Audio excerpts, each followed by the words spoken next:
আরে বাবা, আচার্যদেব হলেন খনার ধর্মপিতা। খনার বিষয়ে কোনো শুভ সংবাদ থাকলে উনি খুশি হবেন না?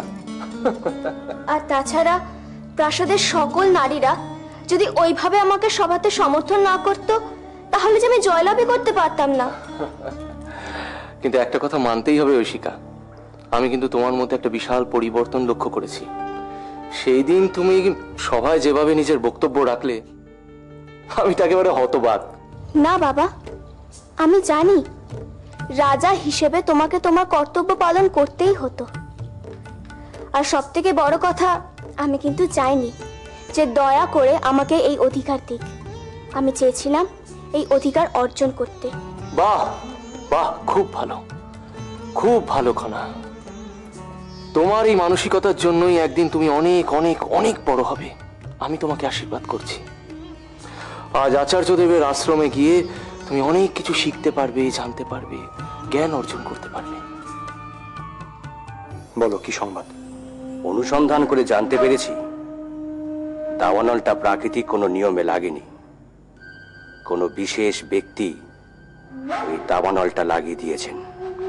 আমারও সেরকম মনে হয়েছিল। তারপর সবচেয়ে আশ্চর্যজনক ব্যাপার এই যে রাজপ্রাসাদের সম্ভবত কেউ একজন ওই অঞ্চলে গিয়েছিলেন। তিনি দাওয়ানলের আসল কারণ সম্পর্কে হয়তো সবটা জানবেন। তুমি এই ব্যাপারে নিশ্চিত তো? হ্যাঁ প্রধানমন্ত্রী মশাই,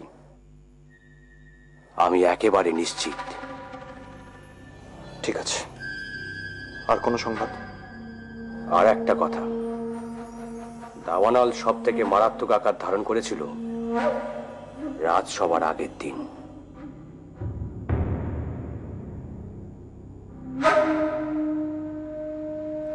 ঠিক আছে, তুমি এখন যাও।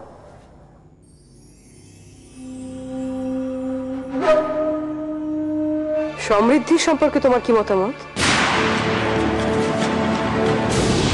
সমৃদ্ধি? হঠাৎ তার নামটা তোমার মনে এলো? আগে বলো তোমার কি মতামত। কিন্তু একটা প্রশ্ন যে থেকে যাচ্ছে, রাজকুমারী সমৃদ্ধি কি আমাকে বিবাহ করতে প্রস্তুত? দেখাই যাক। প্রস্তুত না হওয়ার তো বিশেষ কোনো কারণ দেখছি না, তবে একবার খোঁজ নিয়ে দেখতে হবে। চলি।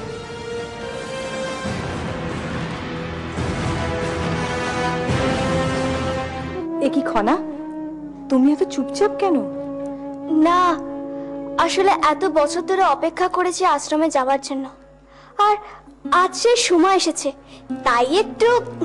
মা, সে কি কথা খনা? তোমার কি ভয় করছে নাকি? না, ঠিক ভয় নয়, আসলে।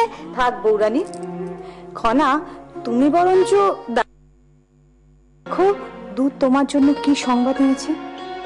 যাও। আসি মা, যাও। তুমি সিংহলের স্বার্থে যতটা পারদর্শিতা দেখাতে পারবে তা তো অন্য কারোর পক্ষে সম্ভব নয়। না না, হঠাৎ করে এই জাতীয় প্রস্তাবের কোনো অর্থই হয় না। আমার তো মনে হয় কোনো তৃতীয় ব্যক্তির বুদ্ধিতে তুমি এই সমস্ত কথাবার্তা বলছো। দেশের স্বার্থে, দেশের মানুষের স্বার্থে তৃতীয় ব্যক্তির কথাও কি গ্রহণযোগ্য নয় রাজকুমার? চলো,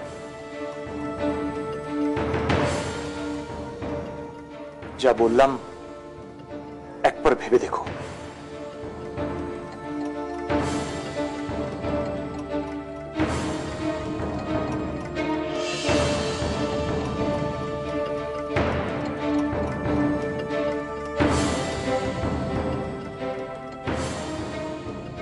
সমৃদ্ধি, তোমার বুদ্ধির তুলনা নেই।